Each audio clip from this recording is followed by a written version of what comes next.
1.9 पे गया और मार्च में तो -0.4 पे जा चुका था। जब इस वक्त वर्ल्ड इकोनॉमी में जब आप वीक होते हैं तो आप कहीं के नहीं होते। उसका नतीजा ये हुआ कि इनके नाक के नीचे से चला गया, ये कुछ ना कर सके। उसका नतीजा ये हुआ कि ये मोदी को मिस्ड कॉल्स नाकाम आशिक की तरह मारते रहे। उसने फोन नहीं उठाया, हमारे मुल्क की बेइज्जती करवाई। प्रोग्राम कर रहे हो, ये कौन सा क्या किया आप लोगों ने?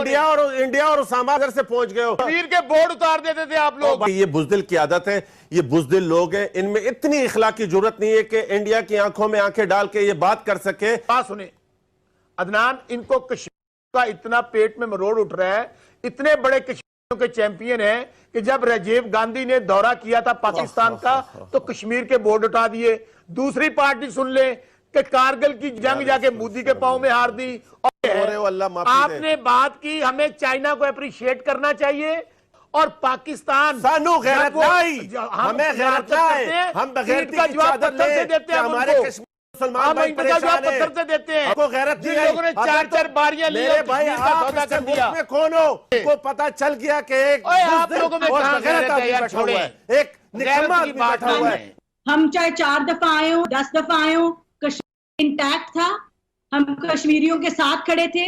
आप एक दफा आए हैं और आपने इस कश्मीर का सौदा करके हमारे कश्मीरियों को बेचा है। आपकी हुकूमत में कश्मीर हमारे हाथ से गया है। आपकी नाक के नीचे उन्होंने लॉ चेंज किया है और कश्मीर की डेमोग्राफी चेंज कर रहे हैं। लेकिन अगर रियासत बुज़दिल हो और इस तरह का बुज़दिल सरबराह बुज़दिल बैठा हो और जिसमें इतनी इखलाक की जरूरत नहीं हो, क्या ये हाल हो रहा हो और ये बुज़दिल बैठा हो और फिर बोले कि आप उठ के चलो। 4 बारियां लिए आप लोगों ने, क्या किया पाकिस्तान के लिए? यार बात ये देखें, मेरी बात सुने अदनान भाई, देखें ये इस बेचारे के पास बात कोई नहीं होती है। ये लॉजिक बात करेंगे 4 बारी ये वाली बात, कोई शर्म होनी चाहिए, कोई हया होनी चाहिए। यार इस तरह नहीं होता है जो आप कर रहे हो। कौन सा प्रोग्राम कर रहे हो? ये कौन सा इंडिया और उसामा घर से पहुंच गए हो? कश्मीर के बोर्ड उतार देते थे आप लोग। भाई आप में अगर है तपड़ तो आके इसके ऊपर प्रोग्राम कर लेते हैं। अदनान इसको बिठाओ एक मरतबा, ये बसरा साहब को आके बात प्रोग्राम करते हैं इसके ऊपर। कितनी इनमें थप्पड़ है कि फिर ये जाके इनके जब कान खींचेंगे ना वहां से जहां से ये कहे ना बिलावल साहब को, बिलावल साहब को कहे अपना खत देखो, बिलावल साहब का नाम अपना, बिलावल साहब का, भाई फिर बिलावल साहब की बात करो। बसरा साहब अपने खत के हिसाब से लोगों के नाम लो। बिलावल साहब अपने खत के हिसाब से लोगों के नाम लो। अदनान, मुझे आप पीपल्स पार्टी बताती थी मोदी का जो यार है, गद्दार है। बिल्कुल आप जरा कमेंट चाहिए। ये देखें, ये इंडिया कशीदा हालात हैं। Where should Pakistan stand? बुज़दिल की आदत है, बुज़दिल की आदत थी। उस दिन हमारा 1 साल के अंदर जीडीपी जब 1.9 पे गया और मार्च में तो -0.4 पे जा चुका था। जब इस वक्त वर्ल्ड इकोनॉमी में जब आप वीक होते हैं तो आप कहीं के नहीं होते। उसका नतीजा ये हुआ कि इनके नाक के नीचे से चला गया, ये कुछ ना कर सके। उसका नतीजा ये हुआ कि ये मोदी को मिस्ड कॉल्स नाकाम आशिक की तरह मारते रहे। उसने फोन नहीं उठाया, हमारे मुल्क की बेइज्जती करवाई। उसका ये नतीजा हुआ कि हमें कोई मुंह लगाने के हमें किसी ने इन्होंने काबिल नहीं छोड़ा। चाइनीज कैजुअलिटीज भी हुई होंगी, लेकिन वो चाइनीज जाहिर है जब तक चाइनीज खुद ना बताएं वो किसी को मालूम नहीं हो सकती। और चाइनीज आमतौर पे अपनी कैजुअलिटीज को छुपा के रखते हैं। They will never tell you what happened there. अगर मोदी फ्रस्ट्रेशन में कोई मिस एडवेंचर करता है या आप इसको कह लें एडवेंचर करता है पाकिस्तान के खिलाफ, तो आप क्या सिनेरियो देखते हैं? देखिए हमारे पास तो अब खोने के लिए कुछ नहीं है। जो हालात है वो आपके सामने है। कौम यूनिफाइड भी हो सकती है, एक भी हो सकती है।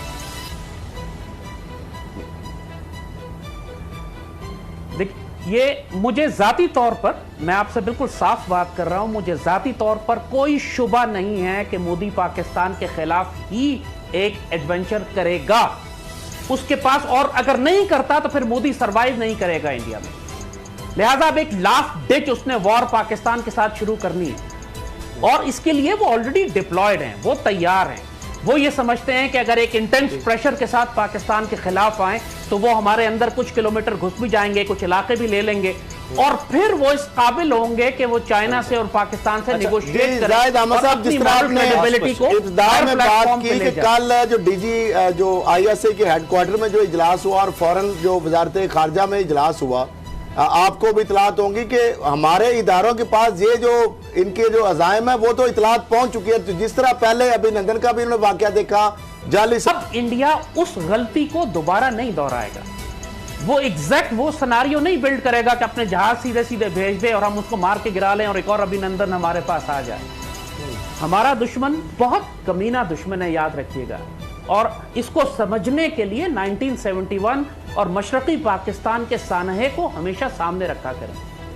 हमेशा इस बात को समझे कि ये हमारा दुश्मन अंदर से पहले गद्दार इस्तेमाल करेगा, बगावतें करवाएगा, पाक फौज को अंदर फंसाएगा, और जब हमारे लिए अंदर पाकिस्तान आर्मी फंस जाएगी और हमारे लिए एक्सटर्नल ड्यूटी मुश्किल होगी तो उसके बाद ये फौजें लेके दाखिल होगा। इस वक्त पाकिस्तान में, मैं फैक्चुअल बता रहा हूं, मैं आपको साफ बता रहा हूं कि पाकिस्तान के तमाम सूबों में बगावतें बर्पा करने के लिए दहशतगर्दों को एक्टिव कर दिया है जो इंडियन एसेट्स हैं, चाहे वो जीएसएन सेपरेटिस्ट मूवमेंट्स हो, चाहे वो एमक्यूएम एलिमेंट्स हो, चाहे पीटीएम और टीटीपी हो, चाहे बीएलए या बीआरए हो। ये तमाम एलिमेंट्स को इस वक्त इंडिया ने एक्टिवेट किया है। पाकिस्तान के रियासती इदारों के अंदर भी उनके असासे बहुत शुक्रिया, हुकूमत से सियासी मुखालिफत की वजह से लोग इस कदर गिर के जलील हो चुके हैं कि वो भारत का साथ देने पर आमादा है। ये अब मोदी के पास एक ही ऑप्शन मुझे नजर आता है, वो ये कि पाकिस्तान के खिलाफ ये कोई लिमिटेड वॉर करने की कोशिश करे कि और कुछ एरिया हमारा कैप्चर करे या हमें नुकसान पहुंचाए या हम पर मिसाइल स्ट्राइक करे, कुछ करे ताकि इसकी इज्जत कुछ बच जाए। और आप जैसे कि आप खबरों में जान भी रहे हैं, आपके कोर कमांडर्स कॉन्फ्रेंस भी हुई है, डीजीआईएसआई के दफ्तर में भी मीटिंग हुई है, एक थ्रेट हमारे यहां फील हो रहा है।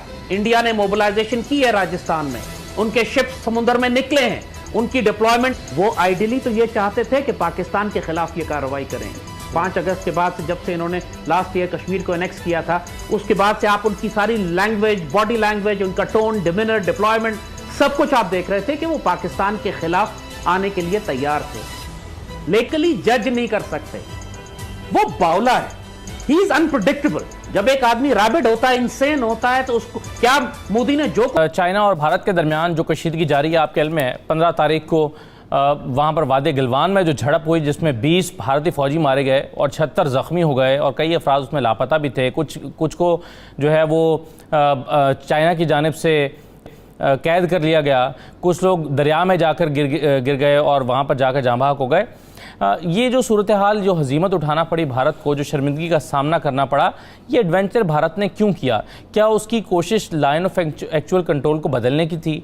भारत क्या उस इलाके पर भी कब्ज़ा करना चाहता है जो जहाँ पर चाइना का इस वक्त कब्ज़ा है? बावजूद इसके कि बहुत सारे इलाके जहाँ पर चाइना का अपना क्लेम करता है, बहुत सारे ऐसे इलाके जहाँ पर इंडिया अपना क्लेम करता है, इसके बावजूद कई सालों से और कई दहाइयों से यहाँ पर अपनी अपनी पोजीशंस पर ये फ़ौजें बरकरार हैं। तो ये मोदी को क्या सूझी कि वहाँ पर जाकर ये एडवेंचर किया जाए?